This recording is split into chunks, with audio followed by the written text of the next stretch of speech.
Salut les Saiyans, j'espère que vous allez bien. Aujourd'hui on se retrouve pour une nouvelle vidéo. On va parler du chapitre 49, si je dis pas de conneries, de Dragon Ball Super.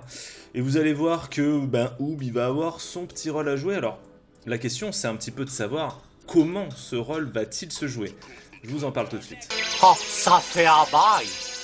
Boubou. Donc vous avez vu, j'ai pas eu beaucoup le temps de parler d'eux. Mais il n'y a jamais de mauvais moment de toute façon pour parler de Dragon Ball, donc on va en parler tout de suite. Et vous allez voir qu'il y a énormément de choses à dire sur ce chapitre. Alors je ne sais pas ce que les autres youtubeurs dans le manga game vous ont dit. Moi je vais vous proposer mon avis, on va voir si il est différent des leurs. Vous allez me le dire dans les commentaires de toute façon. Donc déjà dans ce chapitre on voit que on continue sur le fight un petit peu Daikaioshin avec Goku, Vegeta vs Moro. Jusqu'ici, on voit que le fight est complètement déséquilibré, que Moro fait un petit peu trop le café. De toute façon, il est en train d'absorber l'énergie de la planète, donc il n'en a plus rien à foutre, le mec.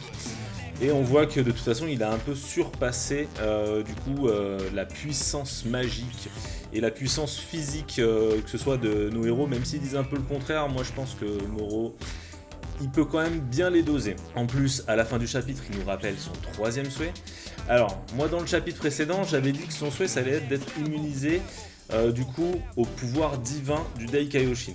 Le truc, c'est que dans ce chapitre, alors, elle était pas con, mon idée.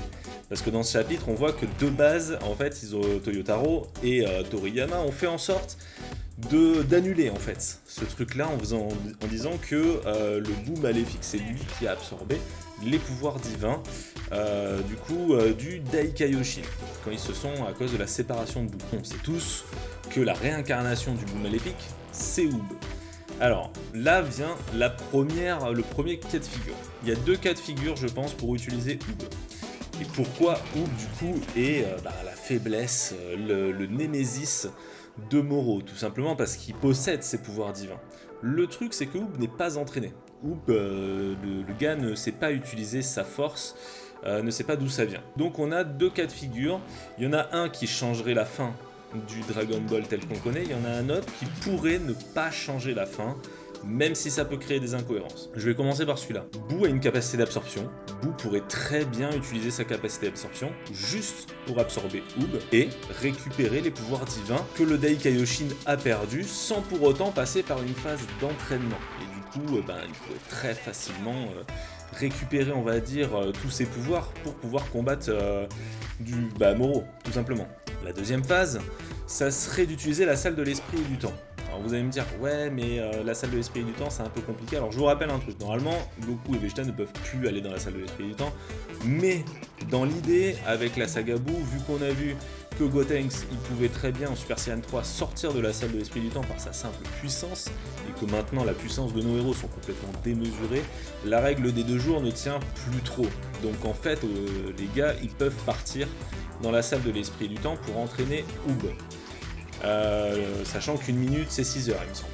Donc il pourrait très bien faire ça pour entraîner Oob et que Oob revienne en tant que combattant. Le problème avec cette façon de voir les choses, c'est que Oob au final ne va pas être intégré, je trouve, d'une bonne façon scénaristiquement parlant. Parce qu'on va perdre cette relation qu'on pouvait imaginer à la fin, et qu'on retrouve dans GT, mais qu'on pouvait imaginer à la fin de DBZ, qui est la relation élève-maître entre Goku et Oob. Alors vous allez me dire, mais c'est super chelou ce que tu dis, parce qu'ils vont dans la salle de l'esprit du temps et ils vont perdre leur relation élève-maître alors que ça va être son maître. Bah oui et non en fait, parce que le gars il va arriver juste pour lui dire, ouais il faut que tu tues un super ennemi, j'ai besoin de ta puissance, il faut juste que tu t'entraînes, tu risques de crever par contre. Ça peut être Dragon Ball-esque dans l'idée, mais je trouve ça un peu dommage qu'il ne va pas vers Oob avec vraiment une envie juste de l'entraîner et de découvrir humainement, on va dire, la personne qu'il est. Là, c'est vraiment par intérêt, alors qu'à la fin, bon, c'est un peu par intérêt parce qu'il a envie de se fighter contre lui, mais on sent que Goku passe un cap et c'est lui qui devient le maître. Je sais pas si vous voyez ce que je veux dire. Donc à partir de là, on peut se dire que Oob, en tout cas, va entrer dans le game. Oob va venir d'une façon ou d'une autre. Pour moi, la façon la plus marrante, en fait, au final, de l'utiliser, parce que de toute façon, on n'a pas besoin de sa puissance physique, on a besoin de ses pouvoirs divins, ce serait tout simplement d'utiliser l'absorption de Boo. et du coup que Oob absorbe, que Boo je veux dire absorbe Oob. Deuxième chose par rapport à ce chapitre, on voit que Merus fait absolument le café, j'aime beaucoup ce personnage.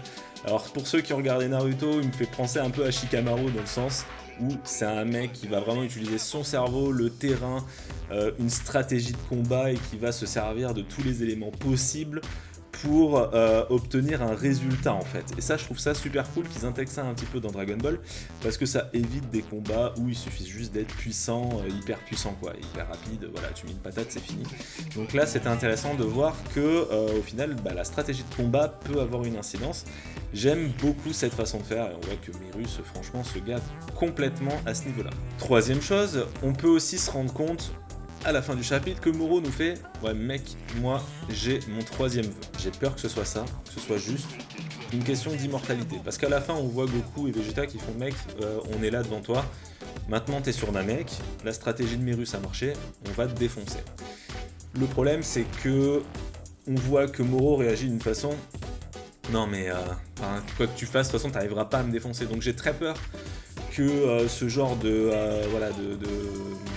dialogue qu'ils entretiennent amène à je suis immortel. Parce que franchement ça ferait une redite avec Zamasu, ça ferait exactement la même chose que pour tous les méchants qui ont toujours souhaité d'avoir l'immortalité ou qui l'avaient de base par rapport à exemple Boo, voilà. Donc ça serait super chiant, j'espère que voilà, ce dernier vœu ce sera quelque chose de complètement différent et je vais vous donner une nouvelle petite idée. Je vous le dis tout de suite, cette idée là, je n'y crois pas beaucoup, je pense que ça va être malheureusement ce pouvoir d'immortalité de merde qui risque de rentrer en compte. Mais sait-on jamais, peut-être qu'il pourrait y avoir quelques petits trucs intéressants. Alors, vous allez me dire vous dans les commentaires aussi ce que vous pensez. Quel est le vœu selon vous qu'a fait Merus? Quel est ce putain de troisième vœu qu'a fait Merus? Alors, est-ce qu'il pourrait pas, lui, dire donne-moi les mêmes pouvoirs que le Daikaioshin, par exemple, pour pouvoir sceller les ennemis que je veux? Ce qui serait super marrant, parce que du coup, ça serait Goku et Vegeta qui se feraient sceller par le pouvoir du Daikaioshin, ce qui, du coup, laisserait juste le Daikaioshin comme seul combattant et il serait obligé de faire un petit peu ce que j'ai dit avant, c'est-à-dire aller absorber Oob, récupérer le pouvoir et sceller à son tour Moro. Mais bon, ça paraît pas totalement ouf. Deuxième solution, ça pourrait être quelque chose qui pourrait nous surprendre totalement. Moro ressuscite peut-être un ancien acolyte, un ancien allié à lui, et du coup, je sais pas comment, mais par distance, ou télépathie, ou tout ce que vous voulez, ou par un vœu, ou je sais pas comment ça pourrait marcher, il pourrait le faire venir jusqu'à lui pour obtenir une puissance de combat supérieure, ou en tout cas quelque chose qui ferait qu'il ne pourrait pas échouer face à Goku et Vegeta, ce qui amènerait un nouveau protagoniste, mais ça serait un petit peu bizarre. Je rappelle aussi, comme je l'avais dit dans le chapitre précédent, que le petit Namek, c'est bien lui qui est devenu le chef des Namek.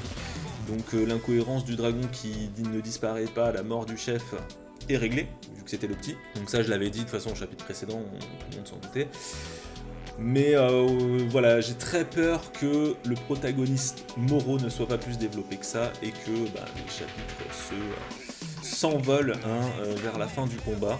Ce qui serait dommage, j'aimerais beaucoup que Moro puisse s'échapper d'une manière ou d'une autre. Peut-être qu'il a fait le vœu d'avoir un espèce de déplacement instantané du même acabit que, que les Kaioshin qui peuvent aller où ils veulent. Voilà, en fait, ça serait cool qu'il puisse disparaître pour pouvoir continuer à développer ce personnage, son histoire, parce qu'on ne sait toujours rien de ses motivations au gars, on sait juste que c'est un méchant. Et voilà, ce serait bien que dans Dragon Ball, surtout dans Dragon Ball Super, il développe un petit peu plus les méchants. On a eu un Jiren qui était monolithique et qui n'était absolument pas développé, même si ce n'est pas un méchant. Mais bon, le personnage aurait pu être beaucoup mieux développé en tout cas que ça. J'espère que Moro le sera beaucoup plus et qu'on le verra pendant un petit moment. Que ça nous rappelle un petit peu les arcs qu'on a connus dans DBZ qui s'étendaient sur plusieurs tomes et voilà, qu'un combat ne se finisse pas directement, que par exemple contre les cyborgs, ils échouent, ils se rentraînent, ils reviennent, il se passe autre chose.